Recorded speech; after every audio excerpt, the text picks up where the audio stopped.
Peace for Ukraine or Ukraine now. Russia, just go home.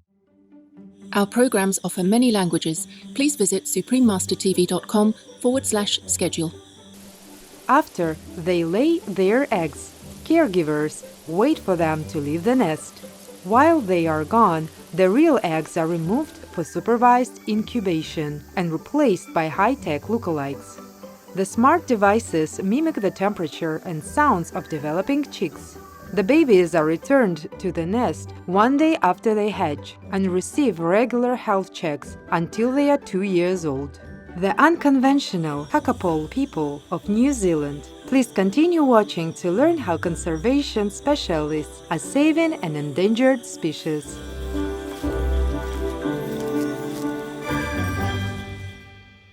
Be a decent human. Turn vegan. Seek enlightenment.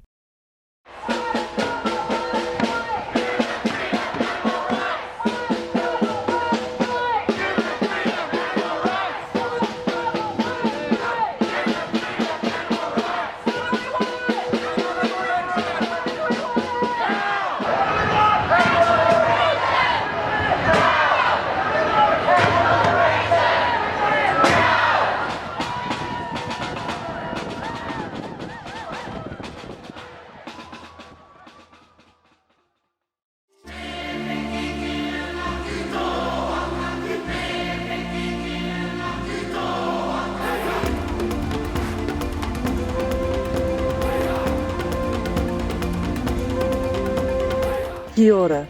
That's how the Polynesian people of New Zealand greet each other. In the Maori language, it means both hello and thank you. Lively viewers, I am Hanana, a vegan librarian from the Kakapo Kingdom. The inhabitants of this scenic island country pray for heaven to shower you with peace and bliss. Welcome to our show, the Unconventional Kakapo-People of New Zealand.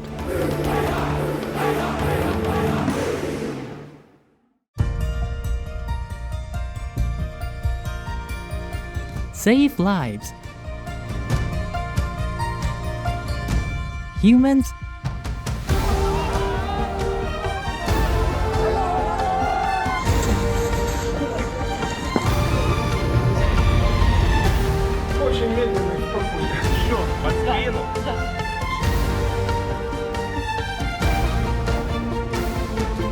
or animal people.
Get immense merits.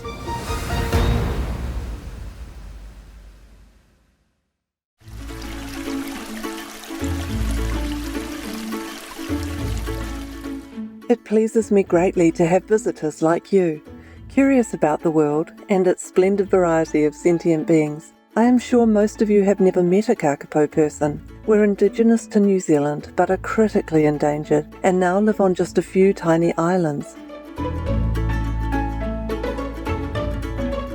Regardless, an owl-like face, a shambling gait, and our friendly persona have earned us numerous fans around the globe, and many kind conservationists have devoted themselves in recent years to saving us from extinction.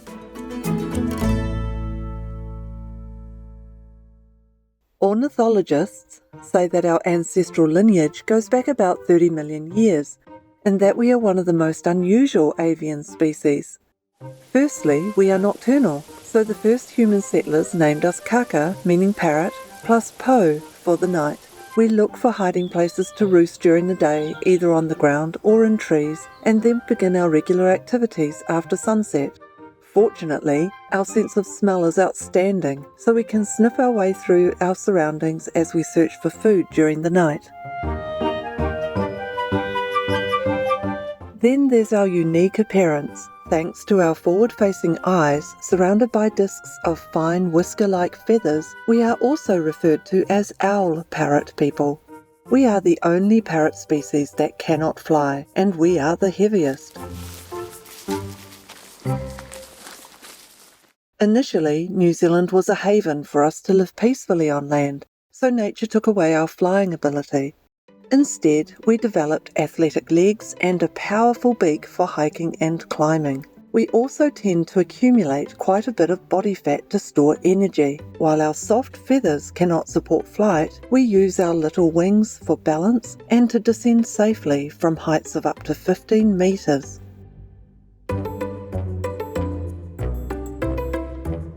Kakapo folk are long-lived, with a natural lifespan comparable to humans. Our adolescence is prolonged, and we do not start breeding until we are 5 or 6 years old.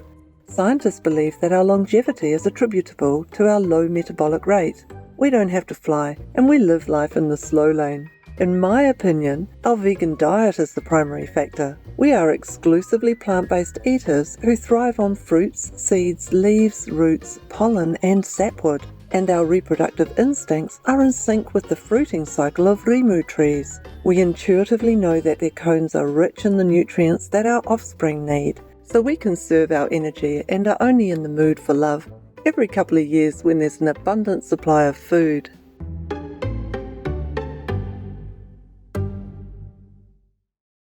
When the long wait is over, we manifest another peculiar trait. We are the only parrot people who breed in legs. I can almost hear you thinking, they breed in what? You're lucky that I'm a librarian. Our males leave their home territory and walk several kilometres to an appropriate hilltop where they create a kind of arena or lek. Each bird person digs out a circular depression in the ground, serving as his performance space. Lek is also a verb that refers to these guys' self-promotion efforts. Every evening they spend hours producing low-frequency sounds called booms. Their repetitive call is carried by the wind far and wide. Females respond to this advertising by finding their way to the lek and seeing what else the candidates have to offer. The hopeful gents sway from side to side and display their wings until a lady chooses them. Of course, this happens after midnight and visibility is limited. But c'est la vie. In the beginning, our kakapo population was widely distributed throughout New Zealand. We developed our mottled plumage to blend in with the vegetation and protect ourselves from airborne troublemakers. Additionally, we learned to become suddenly motionless whenever we sense danger. This reflex was an effective defense against being detected from the sky. However, it quickly became a severe disadvantage once settlers and four-legged mammals arrived in the first half of the 14th century. Not only did our numbers drop dramatically, but the newcomers cleared our habitats for farming and building their settlements. This devastation went on for around 600 years, until we completely disappeared from the country's North Island during the 1920s. With the founding of the New Zealand Wildlife Service in 1945, we hoped our fate would change. Sadly, there was no immediate improvement. Turn vegan, the least you can do for your soul. Let's pause momentarily to close our eyes and say a prayer for peace and reconciliation.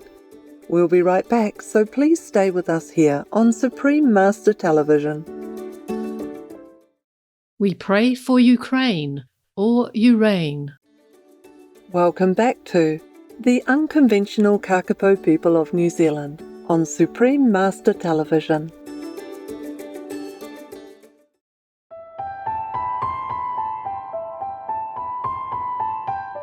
Starting in the 1950s, government conservationists routinely went on expeditions to look for surviving members of our clan.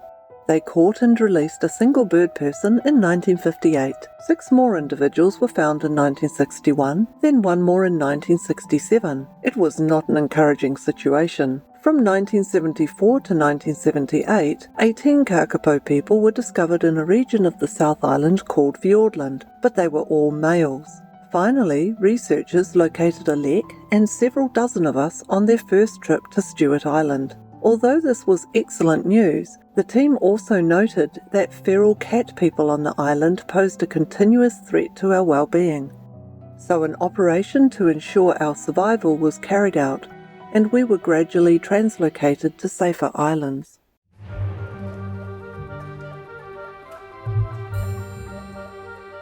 In 1987, the newly established Department of Conservation took over where the Wildlife Service left off. At that point, there were only about 50 known Kakapo people in all of New Zealand. A recovery program was initiated that brought together scientists, rangers, and volunteers to restore our numbers. They provided us with comprehensive care and brought in technologies that had helped save other species. For example, we were each assigned a unique name and a transmitter to wear. These devices let the working team know our location and additional information about our behaviour. What's more, our genomes were sequenced to facilitate boosting our genetic diversity. With such a small community, we must improve our resistance to disease and our chances of bearing healthy offspring. Whenever there is a breeding season, conservation specialists camp near the lek to monitor our condition. Primarily, they ensure the mothers-to-be have an appropriate amount of food to control their weight. Oddly, if mums overeat, they produce more males than females. Then, after they lay their eggs, caregivers wait for them to leave the nest. While they are gone, the real eggs are removed for supervised incubation and replaced by high-tech lookalikes. The smart devices mimic the temperature and sounds of developing chicks. The babies are returned to the nest one day after they hatch and receive regular health checks until they are 2 years old. If any newborns are underweight or ill, they are hand-raised by biologists until they are strong enough to return to the wild.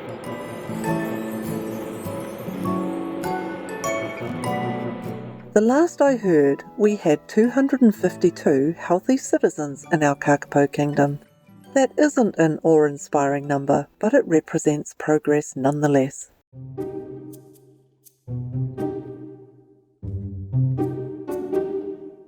In 1997, a special brother of mine came into the world. Only 3 weeks after he was hatched, he contracted a dangerous respiratory disease and became the first male Kakapo infant to be raised by hand. He was named Sirocco, and after he fully recovered, he was released into his original habitat. But his guardians noticed that he wasn't very interested in his own kind. Because of how he was reared, he was fond of and trusted humans, so they decided that he should become our ambassador.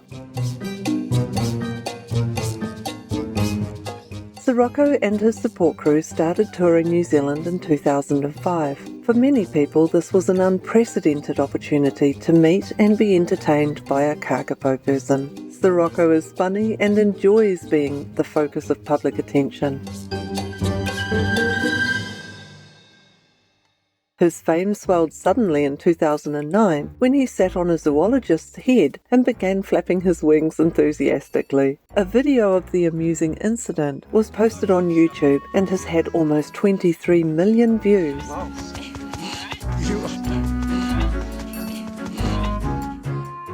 In 2010, the then Prime Minister Sir John Key named Sirocco the official spokesbird for conservation to bring more attention to protecting endangered species. Our representative also attended a special session of the New Zealand Parliament and continues to visit the country's wildlife sanctuaries from time to time. Wherever he goes, Sirocco gets the red carpet treatment.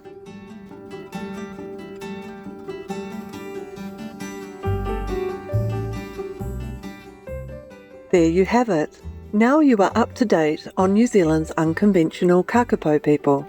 Our numbers are still too low for our liking, but we want to express appreciation for all the dedicated people who are making our comeback possible. Their positive energy and hard work are paving the way to a golden future. Let's pray for the safety of all species and a happy outcome for our planet.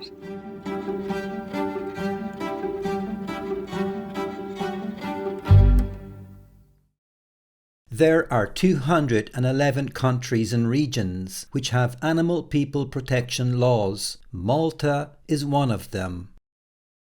Malta Animal Welfare Act 2001.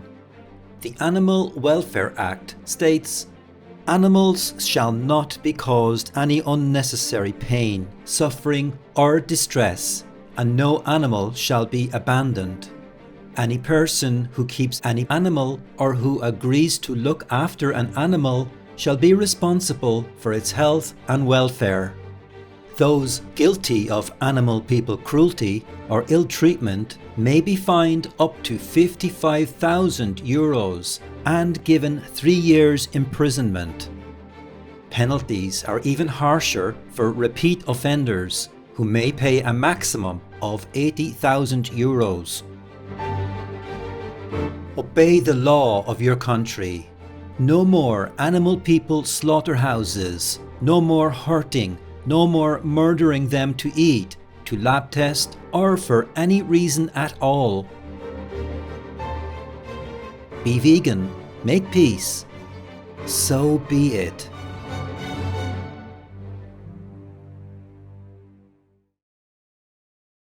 My vegan lifestyle definitely helps me to meditate well. When I have none of these things made from the animal origin, definitely my health is good. I have had no health problems for the last 10 years, not even any small problem. When you have no health problems, you can definitely go deep into meditation. So for anyone, try veganism and then try meditation. Gaurav Jain, vegan. Heroic viewers, it's been an honour and a pleasure having your company today. Next is Listening to Our Psychic Power Benefits Our Lives, Part 6 of 6, on Between Master and Disciples, right after noteworthy news. May the light of heaven fill your heart and brighten your days. Russia, leave Ukraine or you reign now. Peace be with you too. Be vegan, make peace, do good deeds. Heaven, Godspeed. Our programs offer many languages. Please visit suprememastertv.com/schedule and suprememastertv.com/AW. Nos programmes offrent plusieurs langues. Veuillez visiter suprememastertv.com/schedule et suprememastertv.com/AW. Nuestros programas ofrecen varios idiomas. Visiten suprememastertv.com/schedule y suprememastertv.com/AW. Programele noastre oferă multe limbi. Vă puteți uita pe suprememastertv.com/schedule și suprememastertv.com/AW.